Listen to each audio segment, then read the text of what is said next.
जैसा कि आप सभी लोग जानते हैं कि यूराइस का कार्य प्रगति पर है पिछले काफ़ी टाइम से। तो अभी तक तो स्टार्ट हुआ था, सबसे पहले तो स्टूडेंट मॉड्यूल में प्रोग्रेशन एक्टिविटी स्टार्ट हुआ था और अभी सारे मॉड्यूल्स एक्टिव कर दिए गए हैं। तो उस पर हम लोग काम कैसे करना है कुछ लोगों को समझ नहीं आ रहा है कि प्रमोट तो कर दिया है, बहुत लोग कन्फ्यूजन में सिर्फ हमको बच्चों को प्रमोट ही करना था, नए बच्चे ऐड कहाँ से होंगे ये समस्या आ रही हैं। और जो बच्चे पिछली बार छूट गए हैं जो कि ऐड नहीं हो पाए हैं या इंपोर्ट नहीं कर पाए हैं, उस पर कैसे काम करना है उस बारे में आज हम लोग बात करेंगे। और प्रोफाइल एंड फैसिलिटी मॉड्यूल पे कैसे काम करना है, कैसे कंप्लीट करना है उस बारे में बात करेंगे। और टीचर मॉड्यूल में क्या प्रॉब्लम्स आ रही हैं, क्या नए फीचर्स ऐड हुए हैं उस बारे में बात करते हैं। तो हम लोग चलते हैं स्क्रीन पे। सबसे पहले हम लोग स्टार्ट करते हैं ओपन कहाँ से करना है। बहुत लोगों को तो ओपन करना भी नहीं आता है, तो हम लोग स्टार्ट करते हैं। सबसे पहले हर फ़ोन में, हर लैपटॉप कंप्यूटर में क्रोम ब्राउजर होता है या मोजिल्ला या फिर फायरफॉक्स, ये सारे ब्राउजर होते हैं। तो कोई भी आप एक ब्राउजर ओपन कर लीजिए, जैसे हमारा क्रोम ब्राउजर ओपन हुआ है तो यहाँ पे सिंपली हम लोग क्या करते हैं, सर्च बार में लिखते हैं सिर्फ यूडाइस लिख के सर्च करते हैं तो हमारे पास कई सारे ऑप्शन आ जाते हैं।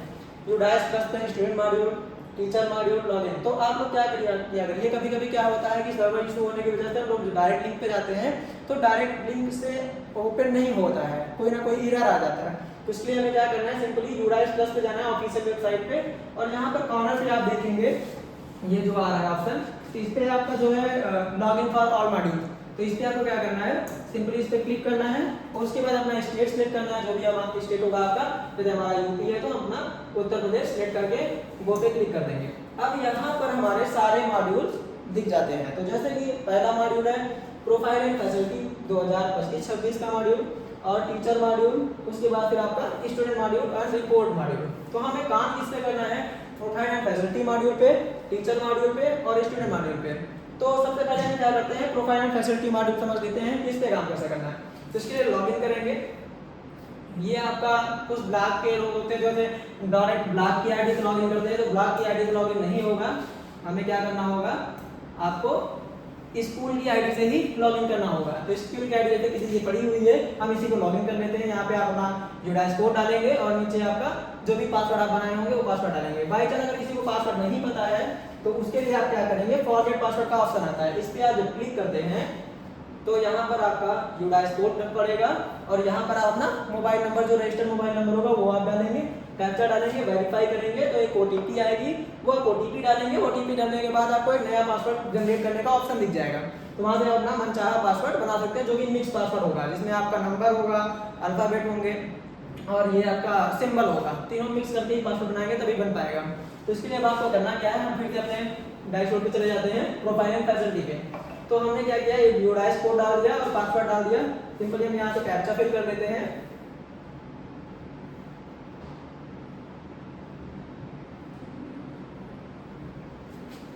उसके बाद लॉगिन करते हैं तो हमारे पास इस तरीके से कुछ डैशबोर्ड खुल के आता है। तो हमें क्या करना है, अगर आपको नहीं पता है तो आप यूजर मैनुअल का भी यूज कर सकते हैं या फिर आप direct profile and facility module पे क्लिक करके ओपन कर लीजिए। तो यहाँ पर ओपन करते ही आपको इस तरीके से पॉइंट्स नजर आते हैं, 1.1, 1.2, 1.2, 30 तक इस तरीके से सारे पॉइंट्स नजर आते हैं। ये हमें पॉइंट्स जो है कंप्लीट करने होते हैं। तो यहाँ पर जैसे इन्होंने कंप्लीट कर रखा है तो सब में कंप्लीटेड लिख के आ रहा है, जिसका कंप्लीट नहीं होता है वहां पर लिख के आता है नॉट कंप्लीटेड या फिर नीड करेक्शन। जिसपे ये चीज लिख के आएगी नीड करेक्शन या नॉट कंप्लीटेड, वो आपका तब तक आपका जो है ये पेंडिंग दिखेगा।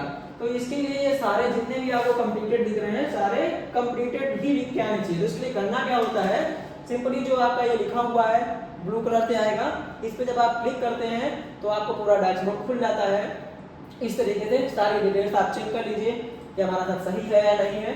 सही करने के बाद सबसे लास्ट में आपका ऑप्शन आता है यहाँ पे मार्क एज कंप्लीटेड, तो उस पर आप जब क्लिक करके नेक्स्ट करते हैं तो आपका नेक्स्ट पेज खुल जाता है, मतलब कि आपका क्या हुआ, पहला स्टेप कंप्लीट हो गया। उसके बाद आप नीचे फिर से देख लीजिए, ये सारी डिटेल्स आपको दिखती है। डिटेल्स आप अपने हिसाब से पढ़ लीजिए। हर स्कूल का अलग अलग डाटा होता है, किसी स्कूल में कोई सुविधा होती है, किसी स्कूल में सुविधा नहीं होती है। गवर्नमेंट स्कूल के अलग सुविधाएं होती हैं और प्राइवेट स्कूल की अलग सुविधाएं होती हैं। तो इसमें आप अपना चेक कर सकते हैं कि क्या डिटेल हमको भरना है। तो सारी चीजें चेक करते हुए आप सीधे सेव एज नेक्स्ट करेंगे या सेव करके भी नेक्स्ट कर सकते हैं। इस तरीके से भरते हुए चले जाएंगे सारी चीजें। उसके बाद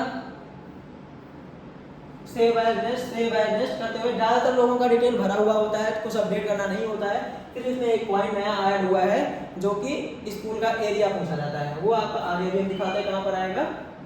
तो सिंपली सारा कुछ आपका सेव एज नेक्स्ट होता जाएगा। इस तरीके से भरते हुए आप डिटेल पूरा भर के तभी सेव एज नेक्स्ट करेंगे। इसके बाद फिर से नेक्स्ट। यहाँ पर आपका पूछता है, जैसे प्रसिद्धि स्कूल का होता है तो कंपोजिट ग्रांट के बारे में पूछता है, कंपोजिट ग्रांट कितनी आई थी और कितना खर्चा हुआ। लाइब्रेरी ग्रांट आई तो कितनी आई थी, कितना खर्चा हुआ। मेजर रिपेयर के कोई ग्रांट आई हो तो नहीं आई तो कोई बात नहीं। इस तरीके से आप जो है फिर करते हुए चले जाएंगे। इसके बाद फिर आपका नेक्स्ट पेज खुलेगा, सेव एज नेक्स्ट। यहाँ पर आपका सबसे इम्पोर्टेंट चीज ये है, जैसे लोग पहले तो क्या करते हैं, कमरों की रिक्वायरमेंट यूडाइस पोर्टल पर अपडेट नहीं करते हैं, लेकिन बाद में क्या करते हैं वही लोग टीचर जो है एप्लीकेशन लिखते हैं कि सर हमको एक कमरे की आवश्यकता है। अब वो कमरे आपको ऐसा नहीं मिलते हैं। जब आप यहाँ पे आप क्या कर दिया है गवर्नमेंट ऑफ इंडिया जैसे कि अगर यूडाइस पोर्टल पर आपने यहाँ पे रिक्वायरमेंट के लिए आपने डाला है, सॉरी कहाँ गया, जैसे मेजर रिपेयर हो गया, need major repair, need minor और मेजर। अगर आपको चाहिए कितने पक्के हैं, आपके 7 कमरे पक्के हैं, जैसे मैंने गलत कर रखा है, इनके यहाँ 7 कमरे पक्के हैं, इनको कोई जरूरत नहीं है, तो इनका हमने कर दिया 0। तो इस तरीके से अगर आपको जरूरत है कि हाँ हमारे पास 7 कमरे हैं, 7 कमरे में कितने कमरे में आपके माइनर रिपेयर करने हैं, कितने में आपको मेजर रिपेयर करना है, तो वो चीज़ें आप यहाँ से अपडेट कर सकते हैं। उसके बाद सिंपली आपके कितने कमरों में फैन लगा हुआ है, कितने कमरे में एसी लगा हुआ है, कितने कमरे में ब्लोअर लगा हुआ है, हीटर लगा हुआ है, ये सारी डिटेल्स आप पढ़ के भर सकते हैं। न्यू बिल्डिंग अंडर कंस्ट्रक्शन, मतलब अगर कोई बिल्डिंग आपके यहाँ बन रही हो, काम चल रहा हो उस पर, तो यहाँ पर आप डाल सकते हैं। इसके बाद सिंपली सेव एज नेक्स्ट करेंगे। यहाँ पर आपके यहाँ लाइब्रेरी है कि नहीं है, बुक बैंक है या नहीं है, रीडिंग कॉर्नर है या नहीं है तो कितनी किताबें उसमें हैं, वो सारी चीज़ें अपडेट होंगी। और यहाँ पर आपका टॉयलेट हर जगह लगभग बन गया है, प्रसिद्धि स्कूल में हर जगह बन चुका है, दिव्यांग शौचालय बन गया है। अपना जो जितनी संख्या बनी हुई जितनी बनी हुई उतनी संख्या आपको डाल के सिंपली क्या करना है, update, save as next.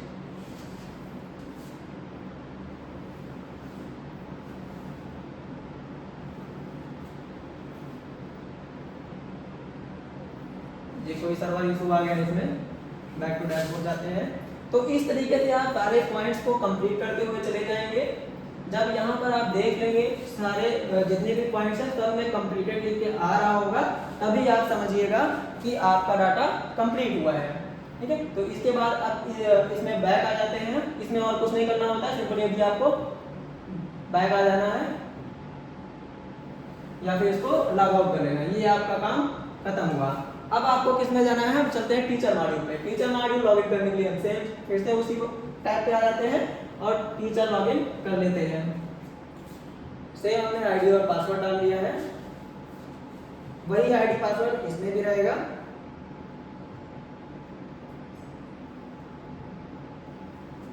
Login कर लिया, इस तरीके से लॉगिन हो जाएगा।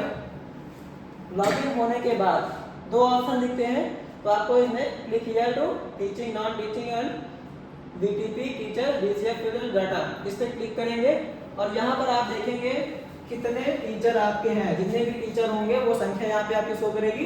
तो हमें क्या करना है, इसी पे क्लिक कर देना है। जो आपको दिख रहा है टीचर का डाटा, ये पहले क्या था, अभी ये अपडेट हो चुका है। अपडेट होने के पहले क्या था, ये रेड कलर से ब्लैक, जो ग्रीन कलर दिख रहा है बैकग्राउंड, वो आपका रेड कलर से होता है। इसमें आधार वेरीफाई करना होता है। इसके लिए आपको क्या करना है, सिंपली जनरल प्रोफाइल पे क्लिक करेंगे, सारी डिटेल वेरीफाई करेंगे कि सब कुछ सही है या नहीं। अगर कोई गलत हो आप सही कर सकते हैं, ज्वाइनिंग डेट वगैरह और भी बहुत सारी चीज़ें हैं। उसके बाद फिर नेक्स्ट, इस तरीके से अपडेट, यहाँ पे पहले अपडेट करना है, उसके बाद फिर नेक्स्ट करना है।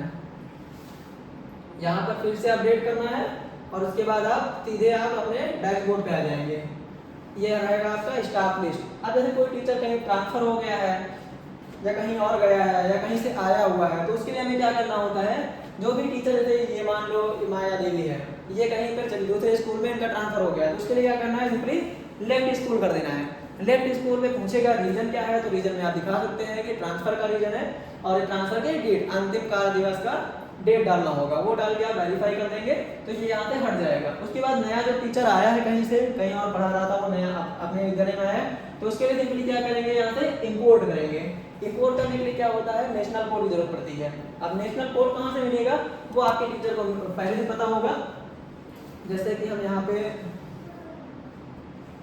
देखते हैं तो यहाँ हर टीचर का नेशनल कोड लिखा हुआ है इस तरीके से नेशनल कोड मिल जाएगा।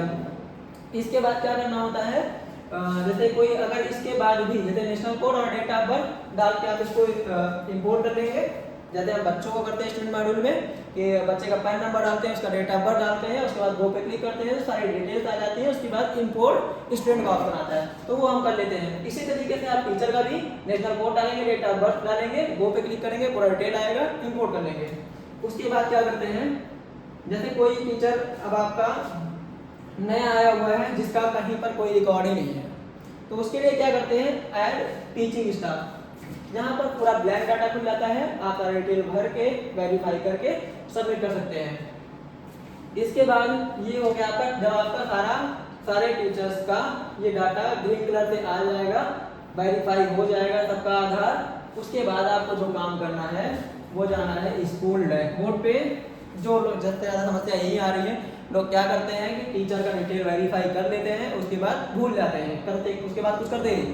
तो यहाँ पर हमें क्या करना है, simply HOS head of school की डिटेल मैप करनी है, जो बड़ी प्रॉब्लम हो रही है लोगों को। तो यहाँ मैप करने के सिंपली मैप पे जाएंगे, विद इन स्कूल में आपका जो हेडमास्टर होगा उसको सिलेक्ट करके अपडेट कर देंगे। असिस्टेंट का भी करना चाहेंगे कर सकते हैं, ये ऑप्शनल है, फिलहाल हम हेड का ही कर लेते हैं। उसके बाद फिर बैक पे गए, ये मैप होने के बाद एक समस्या और आ रही है, number of teaching staff required.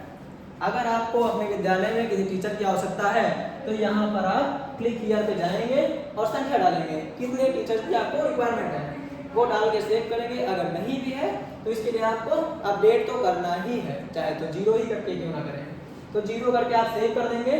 Save करने के बाद फिर से हम बैक आ जाते हैं, यहाँ पर हमारा हाँ नॉन टीचिंग स्टाफ में भी अगर कोई है तो वो आप यहाँ से अपडेट कर सकते हैं। होने के बाद फिर यहाँ पे लिख जाता है क्लिक हियर टू सर्टिफाइड, वो जब ऑप्शन पे आप क्लिक करते हैं, क्योंकि हमारा ये हो गया है तो इस वजह से नहीं दिख रहा है, जब इस पर आप क्लिक करते हैं तो वहाँ पर ऑप्शन आता है, एक टर्म एंड कंडीशन का ऑप्शन होता है, उस पर चेक बॉक्स पे क्लिक करते हैं, नीचे एक बॉक्स खुल के आता है, उसमें लिखना होता है, उसमें आप ये लिख सकते हैं all data is completed successfully या ऑल डाटा इज कंप्लीटेड। उसके बाद सेव कर देंगे तो ये आपका स्टेटस सर्टिफाइड दिखेगा। जब तक आपका ये स्टेटस सर्टिफाइड नहीं दिखेगा तब तक आप ये समझ लीजिए कि आपका टीचर मॉड्यूल अभी तक कंप्लीट नहीं हुआ है। जब ये आपका दिख जाए तो समझ लीजिए टीचर मॉड्यूल आपका कंप्लीट हो गया है। तो ये हो गया हमारा टीचर मॉड्यूल। अब चलते हैं हम स्टूडेंट मॉड्यूल पे। स्टूडेंट मॉड्यूल का लॉगिन करने का सेम प्रोसेस आपको पता ही है। इसके बाद यहाँ से अपने किसी भी स्कूल का ओपन कर लेते हैं,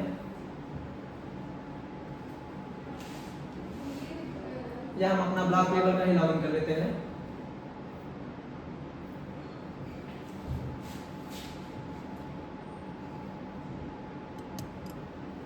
सेम आईडी पासवर्ड इसमें भी रहेगा।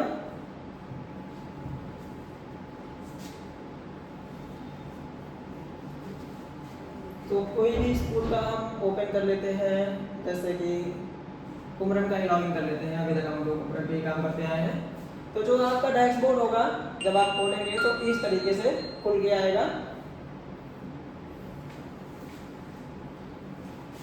यहाँ पर आपकी सारी क्लासें दिखेंगी और जब क्लास पे ओपन करेंगे तो यहाँ व्यू एंड मैनेज का ऑप्शन आता है। उस पर जब हम क्लिक करते हैं तो पूरे बच्चों का डाटा दिखता है। जैसे मेरे बच्चे में इसमें है तो हम इससे दिखा देते हैं आपको, ये सारे बच्चे दिखते हैं।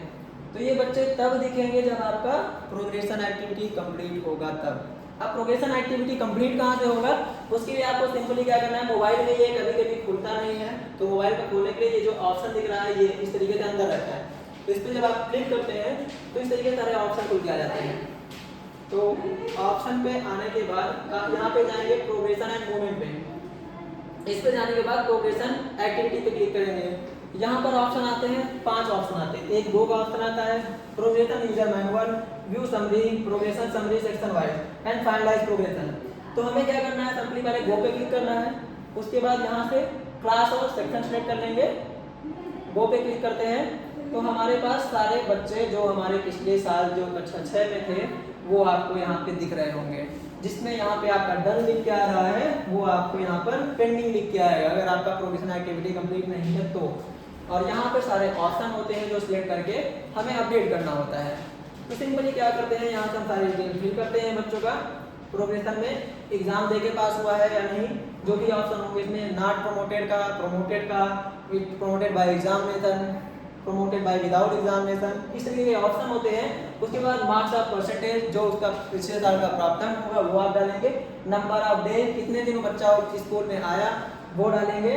अब उसके बाद बच्चा कक्षा 6 पढ़ने के बाद साथ में है तो स्टूडेंट सेमी स्कूल या स्कूल छोड़ के जा चुका है तो लेफ्ट टीसी विदाउट टीसी का ऑप्शन आता है, वो करने के बाद आप यहाँ पे क्या करेंगे, अपडेट कर देंगे तो ये आपका डन लिख के आ जाएगा। ये काम करने के बाद जब सारे बच्चों का हो जाएगा तो सबसे लास्ट में जो आता है यहाँ पर फाइनलाइज लिख के आता है हर क्लास में, मतलब कि क्लास वाइज जब आपका कंप्लीट होगा तो पहले क्लास वाइज हम यहाँ से फाइनलाइज करते हैं। जो लोग नहीं कर पा रहे हैं वो बोलते हैं कि हमारा डाटा तो हमने कंप्लीट कर लिया, हमारा लिस्ट में नाम क्यों आ रहा है, तो लिस्ट में नाम इसलिए आता है क्योंकि हमने अभी यहाँ से क्लास वाइज तो फाइनलाइज किया, उसके बाद टोटल फाइनलाइज तो वो नहीं किया या क्लास वाइज ही फाइनलाइज नहीं कर रखा है। तो हमें क्या करना है, यहाँ से क्लास वाइज पहले फाइनलाइज कर लेना है। क्लास वाइज फाइनलाइज करने के बाद अब हम चले आते हैं टोटल फाइनलाइज कहाँ पे होगा, ये हमारे पास इतने ऑप्शन आते हैं। फिर से प्रोग्रेशन एक्टिविटी पे जाने के बाद यहाँ पर आपका लिख रहा है फाइनलाइज प्रोग्रेशन, जब इस पे क्लिक करते हैं तो यहाँ पर भी एक टर्म एंड कंडीशन लिखी होती है और चेक बॉक्स बना होता है, उस पे क्लिक करके सबमिट करना होता है। तब आपका जब इस तरीके का लिख के आ जाएगा स्कूल प्रोग्रेशन है फाइनलाइज, तब ये डाटा हमारे ब्लॉक लेवल पर दिखता है, जिले लेवल पर, तभी ये डाटा हमको दिखता है। ये करने के बाद अब हम क्या करते हैं, इसके बाद का जो स्टेप होता है बच्चों को इंपोर्ट करना या फिर बच्चों का जीपी, ईपी और एफपी कंप्लीट करना, मतलब जनरल प्रोफाइल, एजुकेशनल प्रोफाइल और ये सारी चीजें। तो उसके लिए क्या करना होता है, जब वहां से आप फाइनलाइज कर देंगे सारे बच्चे आपके यहाँ पे जो 6 वाले 7 में आ गए, 7 वाले 8 में आ गए, 8 वाले 12 चले गए। तो इसके लिए करना क्या है, जीपीपी करने के लिए सिंपली तीर के निशान पे क्लिक करते हैं, व्यू एंड मैनेज पे जाते हैं, यहाँ से सारे बच्चों का डाटा दिख जाता है। अब इसमें ध्यान देने वाली बात यह है कि यहाँ पर हर बच्चे के सामने एक ग्रीन मार्क आ रहा है, लगभग सबके सामने आ रहा है, तो ये हर बच्चे के सामने आना चाहिए। अगर नहीं आता है तो ये समझ लीजिएगा उस बच्चे का आधार वेरीफाइड नहीं है। तो इसके लिए भी हम बताएंगे आगे क्या करना है। फिलहाल तो अभी हम जीपी करते हैं। तो जीपी करने के लिए जीपी पे क्लिक करते हैं। जीपी का मतलब होता है जनरल प्रोफाइल, पीपी का मतलब होता है एनरोलमेंट प्रोफाइल और एफपी का मतलब होता है फैसिलिटी प्रोफाइल और पीपी का मतलब होता है प्रोफाइल प्रीव्यू। तो यहाँ पर सारा डाटा आप बच्चे का एक तरफ चेक कर सकते हैं, जो संशोधन करना चाहे कर सकते हैं, अगर कुछ गलत फील हुआ हो तो। ये करने के बाद सिंपली आप क्या करेंगे, नीचे से यहाँ पे ब्लड ग्रुप डालना मस्ट है, अगर आपको पता है तो डाल सकते हैं, नहीं पता है तो लास्ट वाला ऑप्शन सिलेक्ट करके सेव कर देते हैं। ये आपका जनरल प्रोफाइल है, जनरल डाटा अपडेटेड सक्सेसफुली का मैसेज आएगा। उसके बाद क्या करेंगे, नेक्स्ट करने के बाद यहाँ पर आपको डालना है एसआर नंबर, यहाँ पर आपका एडमिशन डेट और यहाँ रोल नंबर और मीडिया में आप इंडिकेशन जो भी हिंदी इंग्लिश होगा आपका वो डालेंगे। डालने के बाद सारी डिटेल आपको फिर मिलती है, simply again save and next. अब यहाँ से विद्यालय द्वारा बच्चे को क्या क्या प्रोवाइड किया गया था या किया गया है। अब जैसे हमें प्रसिद्धि स्कूल का क्या होता है, फ्री टेक्स्ट बुक मिलती है, फ्री यूनिफॉर्म मिलती है, और तो मिलता नहीं है। तो इसके लिए क्या करना है, बाकी सब में नो कर देना है, या फिर एक्स्ट्रा कुछ भी अगर मिला हो पढ़ते हुए आप कर सकते हैं। इसके बाद लास्ट में एक ऑप्शन पूछता है student height in centimeter, student weight and KG. तो ये चीज मस्ट हो गया है, पहले ऑप्शनल था लेकिन अब मस्ट हो गया है। अब आपको ये भरना है और सही सही भरना है। तो ये भरने के बाद नीचे पूछता है approximate distance of the student resident to school, मतलब स्कूल से बच्चे के घर की दूरी क्या है, 1 किलोमीटर, 1 से 3 किलोमीटर, 3 से 5 किलोमीटर, 5 मोर देन 5 किलोमीटर। तो जो भी होगा वो सिलेक्ट कर लेंगे। और यहाँ पर completed highest education level for mother father legal guardian, जो उनके गार्जियन होंगे उन्होंने कितना कहाँ तक पढ़ाई की है, प्राइमरी तक पढ़ाई की है, upper primary, higher secondary, more than secondary या नो स्कूलिंग एक्सपीरियंस। तो यहाँ पे जो भी उसका ऑप्शन हो वो आप सिलेक्ट करके सिंपली क्या करेंगे, सेव एंड नेक्स्ट। तो अभी हम सेव नहीं कर रहे हैं क्योंकि मुझे हाइट और वेट इसका नहीं पता है। तो मैं क्या करता हूँ, अब इस तरीके से आप उसका प्रीव्यू देख पाएंगे। पूरा प्रीव्यू देखने के बाद सिंपली कंप्लीट डाटा। कभी कभी लोग गलती ये कर जाते हैं कि यहाँ प्रीव्यू आ गया, बैक टू डैशबोर्ड कर देते हैं, कंप्लीट नहीं करते हैं, तो ये आपका डाटा पेंडिंग रह जाता है। तो यहाँ पर पहले आपको ये कंप्लीट करना है, उसके बाद बैक टू डैशबोर्ड। इस तरीके से फिर अगला बच्चा। इस तरीके से आपको क्या करना है, बच्चे का जीपी और ईपी कंप्लीट करना है। इसके बाद बात करते हैं जो नए बच्चे आते हैं कक्षा 1 को छोड़कर, 2 3 4 5 6 7 8 9 10 11 12 में डायरेक्ट कहीं से पढ़ के आए हैं और आपके पूर्ण पढ़ना चाह रहे हैं, तो उसके लिए इंपोर्ट का मॉड्यूल होता है। इंपोर्ट कहाँ से होता है, progression and student movement and progression में जाएंगे एंड इंपोर्ट मॉड्यूल। इस पे जाते हैं तो 2 तरीके के मॉड्यूल खुल के आते हैं, एक विद इन स्टेट, एक आउटसाइड स्टेट। आप अपने यहाँ के हैं जैसे यूपी के हैं तो यहाँ पे विद इन स्टेट में मिलेंगे, कहीं बाहर से पढ़ के आए हैं दिल्ली से हरियाणा से तो ये आउटसाइड स्टेट से इंपोर्ट होंगे। तो हमें क्या करना है, इंपोर्ट करने के लिए सिंपली गो पे जाएंगे, यहाँ बच्चे का पैन नंबर और डेट ऑफ बर्थ डाल के गो पे क्लिक करेंगे, सारा डिटेल खुल जाएगा बच्चे का। उसके बाद इंपोर्ट क्लास खुलेगी, सेक्शन और एडमिशन डेट, ये डाल के आप इंपोर्ट कर सकते हैं। उसके बाद अगर आपको पैन नंबर नहीं पता है उसका, तो पैन नंबर के लिए क्या करते हैं, गेट पैन एंड डीओबी पे क्लिक करते हैं, यहाँ पे आधार नंबर डालते हैं, डेट ऑफ बर्थ की ईयर डालते हैं। यहाँ पर एक समस्या आती है, जैसे कभी कभी बच्चे बहुत होशियार होते हैं, डेट ऑफ बर्थ चेंज करा लेते हैं, तो उसके लिए आपको क्या करना होता है, रैंडमली, जैसे किसी का 2015 है डेट ऑफ बर्थ का ईयर, तो आप 15 के 14 भी डाल के देख लीजिए, 14 13 12 और उधर आप 15 16 17 18 तक रैंडमली डाल के सर्च करेंगे, तो बाई चांस मिल जाता है, नहीं मिलता है तो फिर उसके लिए अलग प्रक्रिया है, वो आप बिहार से संपर्क करेंगे तो समझ में आ जाएगा। तो इसके लिए ये डाल के आप सिंपली इंपोर्ट कर सकते हैं। बाई चांस अगर यहाँ से नहीं हो रहा है तो हो सकता है वो आउटसाइड स्टेट का बच्चा हो, तो इसके लिए आपको क्या करना है, सिंपली बैक जाना है और यहाँ से चेक कर लीजिए। अब जो भी स्टेट का वो बच्चा बता देगा कहाँ से पढ़ के आया है, जो भी स्टेट होंगे सारे स्टेट आ जाएंगे। उसके बाद simply PAN number, date of birth, same प्रक्रिया। उसके बाद आपका क्या बचता है, इसमें नए बच्चे ऐड करने का ऑप्शन। अब हमने क्या कोड रखा है अभी, ये जूनियर का है, तो जूनियर में नए बच्चे ऐड करने का ऑप्शन है। किसी प्राइमरी स्कूल का ओपन कर लेते हैं, जैसे कि ये है धारोपुर का। अब इसमें क्या है, कक्षा 1 में आपको यहाँ से ऐड स्टूडेंट का भी ऑप्शन मिलता है, तो इसके लिए क्या करते हैं, सिंपली जो कक्षा 1 में नए एडमिशन होते हैं उसके लिए ऐड पे जाएंगे और यहाँ से पहले चेक करते हैं आधार नंबर डाल के, कहीं उसका पैन नंबर कहीं जनरेट तो नहीं है या कहीं और पढ़ तो नहीं रहा था, तो पहले हम वो चेक कर लेंगे। यहाँ से क्लिक करेंगे, आधार नंबर डालेंगे, गो पे क्लिक करेंगे, उसका डिटेल पूरा खुल जाएगा। अगर डिटेल नहीं मिलता है तब आप यहाँ पर इसको डिटेल पूरी फिल करके सबमिट करेंगे, सेम जीपी होगा, ईपी होगा, पीपी होगा, इस तरीके से जाके कंप्लीट होगा। तो ये इस तरीके से आप पूरा कंप्लीट कर लेंगे। जब आपका पूरा डाटा कंप्लीट हो जाएगा, इंपोर्ट कर लिया, जीपी ईपी कर लिया, सब पूरा एकदम फाइनलाइज कर दिया हर चीज़ का, उसके बाद अब आपका क्या होता है, स्कूल सर्टिफिकेशन, ये ऑप्शन आपका खुल के आएगा, स्कूल सर्टिफिकेशन। अब इसमें क्या लिखा होता है, टोटल स्टूडेंट इतने, कंप्लीटेड इतने, इन प्रोग्रेस इतने, नॉट स्टार्टेड इतने। जब आपका सब कंप्लीट हो जाएगा तो सिंपली यहाँ से REMI डिक्लेयर करेंगे, चेक बॉक्स में क्लिक करेंगे और सबमिट कर देंगे। आपका डाटा कंप्लीट, आपका जो स्टूडेंट मॉड्यूल है वो आपका खत्म हुआ। तो आपका यूडाइस का जो काम होता है वो यहीं तक खत्म होता है। आप मैंने बता दिया आपको प्रोफाइल एंड फैसिलिटी मॉड्यूल पे कैसे काम करना है, टीचर मॉड्यूल पे कैसे काम करना है और स्टूडेंट मॉड्यूल पे कैसे काम करना है।